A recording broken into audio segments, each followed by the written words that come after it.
So this is it, Progressivism Part 2. Here we go.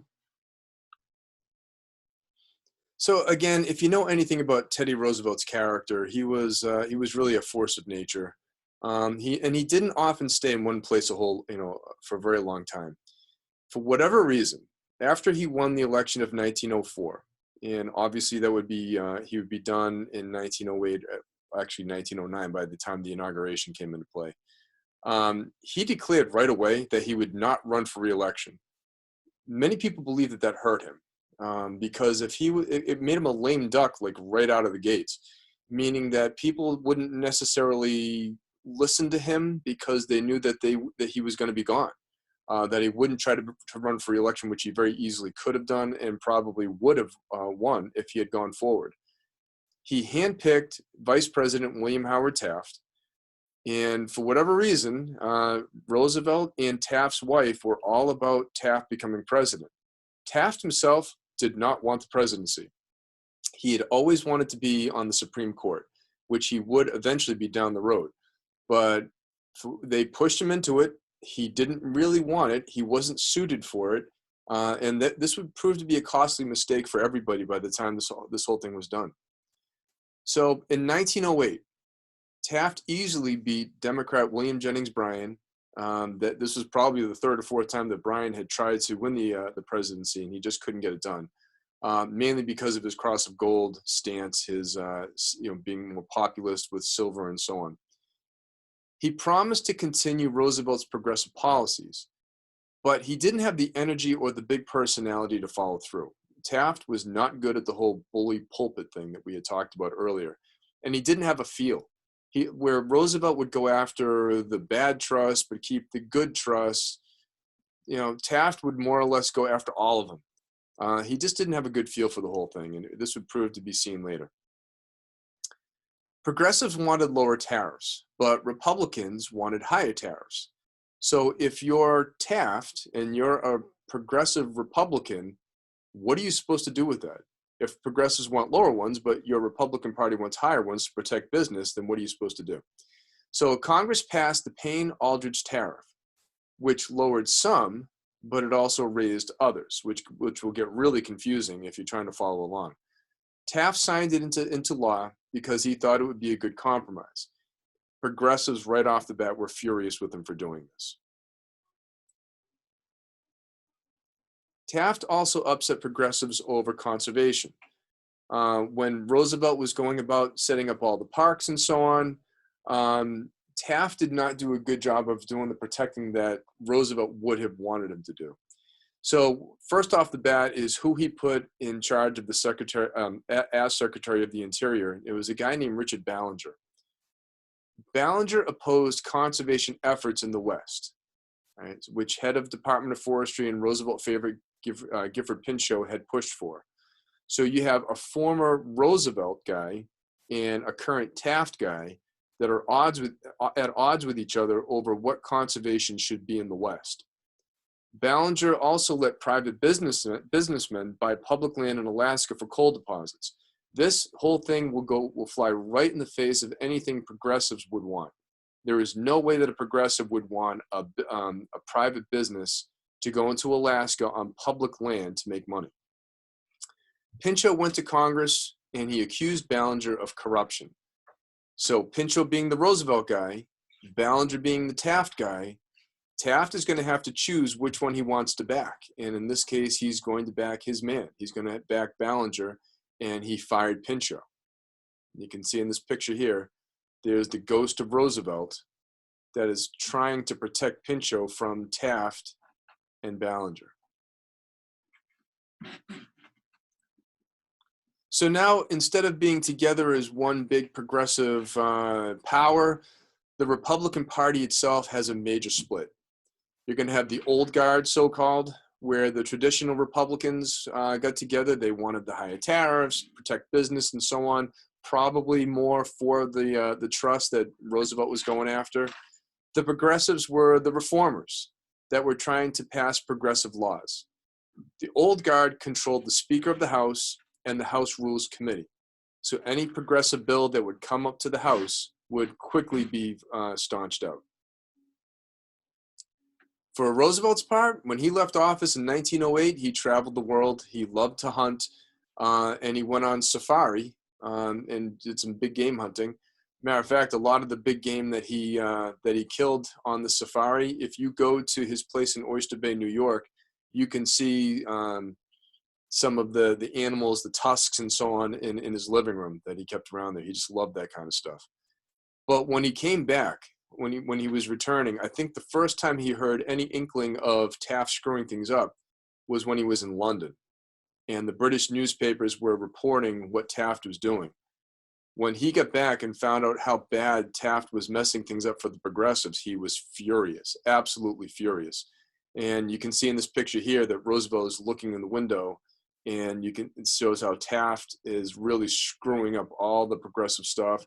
This is supposed to be the Capitol building here. So Roosevelt came back. He tried to talk to Taft, and Taft wasn't having it. Taft was the president now, and he was going to do what he thought was right. So Roosevelt started campaigning against him. He started a brand new progressive movement. He became a progressive candidate. He called for what he called new nationalism, a whole series of progressive things that he wanted done as president. This would include regulation of business, some new welfare laws to help those in need, workplace protections for women and children, which is something he had always fought for, and a number of other things that he thought Taft was not getting done as president. Now, the problem with this is going to help the progressive Democrats and Republicans win in the 1910 midterm elections.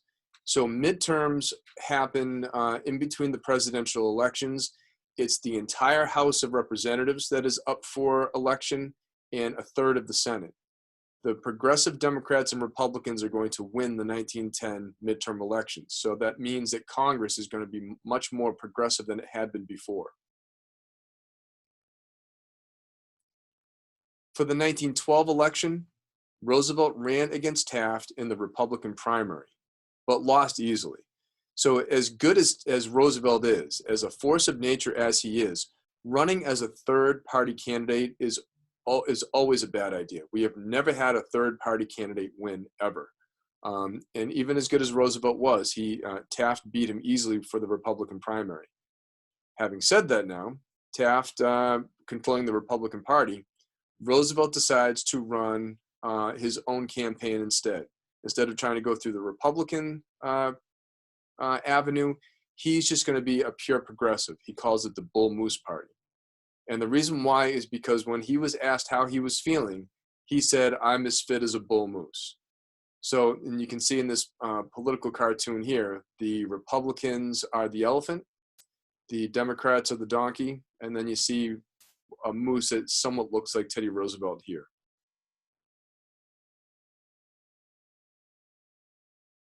The Bull Moose Party ran on a platform that included reductions of tariffs, women's suffrage, an 8-hour workday, and direct elections of senators.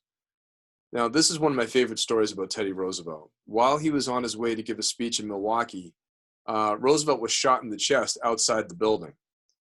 So despite spitting up blood and being told by any number of people that you have to go to the hospital, he said, "No, I'm going to go give my speech before I do anything else." And if I remember right, I think the speech itself was in his breast pocket and may have actually helped to save his life.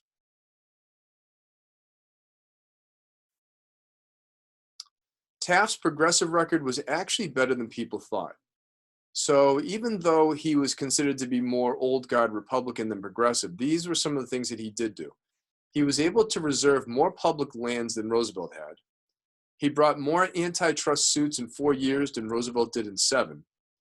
He did support the 16th and 17th Amendments, the 16th being the income tax amendment and the 17th being the direct election of senators. And he gave the ICC the power to regulate telegraph and telephone rates, which is something that socialists and progressives had wanted. This would fly in the face of capitalism. The old guard Republicans would not have wanted this. They would want it to be a capitalist, let the market figure it out kind of thing. But he said that the ICC should have power over the power of communication. Progressives were still upset with him, though, because they didn't think it went far enough. The Democrats now had to find out who they wanted to be as a nominee, and they chose New Jersey Governor Woodrow Wilson. Not only was he New Jersey governor, but he was also the president of Princeton University.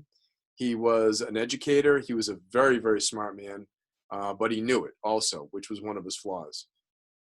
He was progressive, but in different ways. You know, being a Democrat, he's going to feel differently about things than Republicans would, but he was still progressive in nature. His platform called for something called New Freedom. And what this meant is he wanted to go after both big business and big government. He wanted to enforce antitrust laws without hurting economic competition. Sounds a little bit like what Roosevelt was doing. Officially, the election of 1912 was between the four candidates: Woodrow Wilson for the Democrats, Teddy Roosevelt for the third party Progressive, William Taft as the Republican, and then Eugene Debs as the Socialist Party. Wilson would win the Electoral College in a landslide. You can see the numbers here where Wilson got 435 of the Electoral College, Teddy Roosevelt got 88, and Taft only 8. So this was a great showing for a third party candidate, as you can see here. This was mainly because the Republican vote was split between Taft and Roosevelt. So if Taft and Roosevelt could have figured things out, if they could have talked it out a little bit, the Republicans probably would have won. Most likely if Roosevelt had been in charge, but that's just not how it worked out. The Democrats now held the White House, they held the House of Representatives, and they held the Senate. So they, in essence, were able to run government the way that they wanted to. And Wilson first attacked what he called the triple wall of privilege. He made it a priority to go after the high tariffs, the trusts that were acting like monopolies, and the big banks. So these are the way that he went after each. In 1913, he signed the Underwood Tariff into law, and that would reduce tariffs from 40% down to 25%, which is still pretty high, but that's a big decrease from 40%. The lost revenue, because keep in mind that any tariff is going to bring revenue into the government. It's an extra amount of money that the government collects on imports. The lost revenue would then be made up by the income tax that was allowed by the 16th Amendment. In 1914, this would go after the trusts. He signed the Clayton Antitrust Act into law. He saw trusts and monopolies as anti-capitalist, which makes a good point, that it's no longer competition. Capitalism is about competition. Trust monopolies eliminate their competition. He wanted that to stop. But it also said that unions could not be seen as monopolies. So one of the things that businesses were trying to do with the new antitrust laws is they went after unions, saying that unions were trusts, they were monopolies, making a decent point. But this new Clayton Antitrust Act made it clear that unions were not to be seen as monopolies. They could not go after unions the same way that they could go after a business. They also created the Federal Trade Commission to enforce these new laws.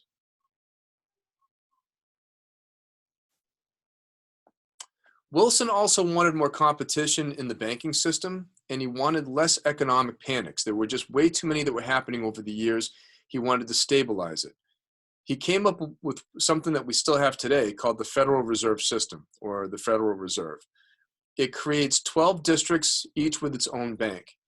Now, if you were to look at some old money, if you were to pull out a dollar bill from, let's say, the 1980s, 1990s, that still may be in circulation, you're going to see one of these cities on it. It may literally say Boston or New York or San Francisco on it. That's because each of these districts had its own mint and its own money that was printed up. With the 12 different districts being in play, it would make it easier to get money where it was needed.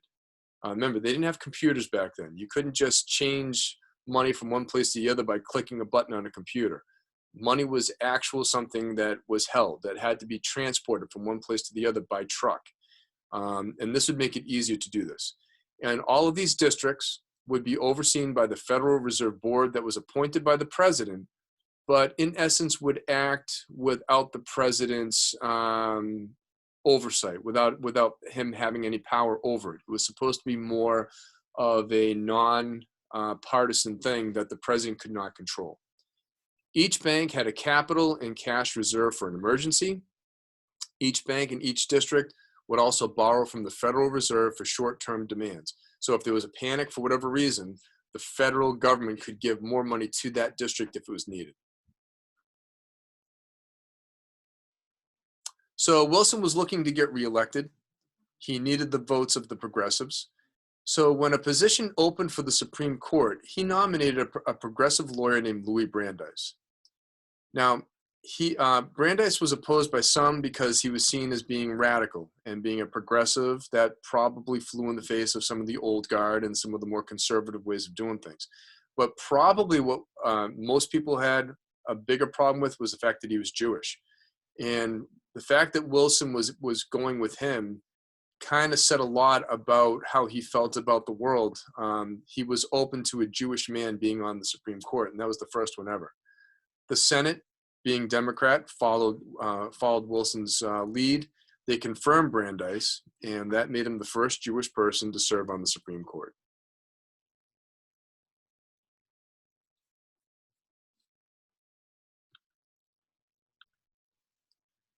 Now, that's also not to say that Wilson was a very open-minded man. He was the last president to come from the old Confederacy, from the Civil War. He was not a fan of minorities. He never had a black person in the White House with him. He definitely had anti-minority feelings because that's what he was brought up with. He was against women getting the right to vote. He was against women's suffrage, and he had many debates with his own daughters. He had 3 daughters, and they always fought him on this. And he could not be brought around on this. So it's not that he was a super open-minded guy, but when it came down to it, he could do what he felt was the right thing. Getting into the election of 1916, Wilson ran against a Republican named Charles Evan Hughes. Now, Roosevelt and the Bull Moose Party did not run, so they and all of the Republicans endorsed Hughes. Wilson was running on the slogan, "He kept us out of the war." And that was because World War I had started in 1914, and Wilson refused to get involved. That was despite a number of reasons for us to get involved. U.S. ships were being sunk by the Germans. U.S. people were being killed in some cases, and in some cases, it was some of Wilson's friends that were being killed. He eventually would get us into the war. He had to. Many people would say that he didn't have much of a choice, but he ran on the slogan in 1916 that he kept us out of the war, and he barely won the Electoral College, 277 to 254. So if we go back on all the progressive presidents, they did make huge changes as a group, especially in business and municipal issues.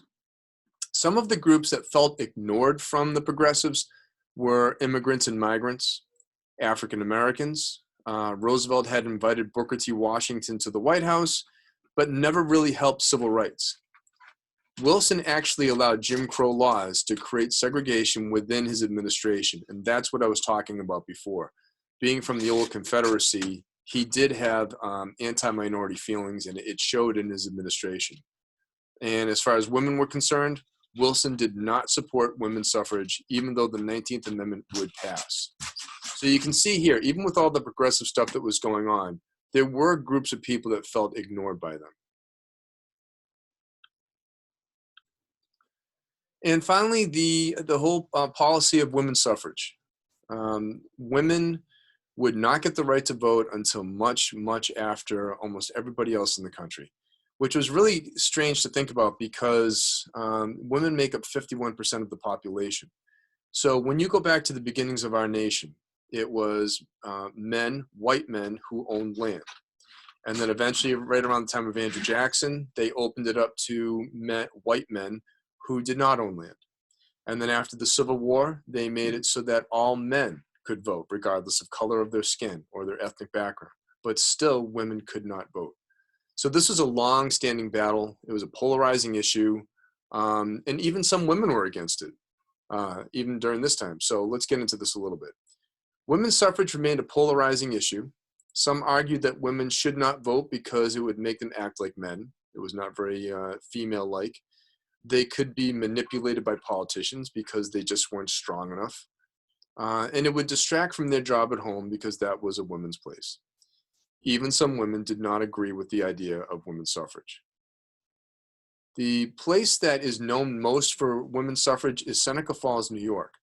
Some of the big time women's suffrage leaders like Elizabeth Cady Stanton and Lucretia Mott and many of their followers met there, and they demanded the right to vote. They even came up with a constitution of their own. They were joined by Susan B. Anthony, who led an act of civil disobedience by demanding to vote at the polls in 1872. She literally showed up, demanded to vote, and they had to push her away, and it made a big scene. It made news. There were two potential ways to get women's suffrage done. Number one, and probably the toughest to do, would be a constitutional amendment. In order to get an amendment made to the Constitution, you need 2/3 of the House of Representatives, 2/3 of the Senate to vote for it, and then 3/4 of the states have to ratify it. Each state has to have a constitutional convention where the state votes on it, and once you get 3/4 of the states that were states at that time to vote for it, then it becomes an amendment to the Constitution. Another way to get this done is to get states to allow women to vote. Let each individual state do it. This would help gain momentum towards a federal right instead. Now, like we said, the amendment would be the tougher path. Some Western states where the frontier was a tough life, women already have the right to vote. If women were working as hard as men out in the West, out in the frontier, they had just as much of a chance of getting killed as a man did. They had the right to vote. It was something that they felt that women had earned. Proposed amendments kept appearing and disappearing with no support. And Susan B. Anthony would die in 1906, and she would never, ever have the right to vote. She died before it actually happened. And then again, 1890, so going back in time a little bit, the National American Women's Suffrage Association was established. Susan B. Anthony was its president from 1892 to 1900. By this time, women had achieved a number of rights, but voting was not one of them.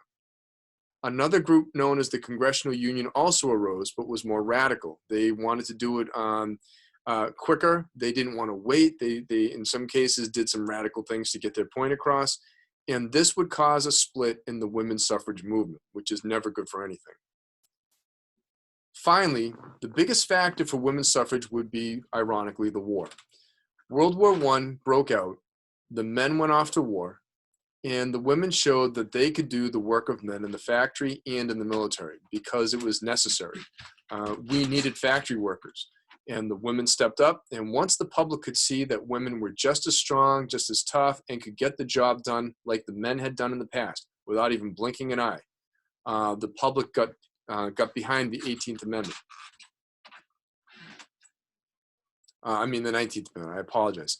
Also, the passing of the 18th Amendment, which was a big women's cause, trying to prohibit alcohol, started to gain some momentum. And then finally, proposed by Congress in 1919, the 19th Amendment would pass Congress and was finally ratified when Tennessee became the 20th state to vote for it.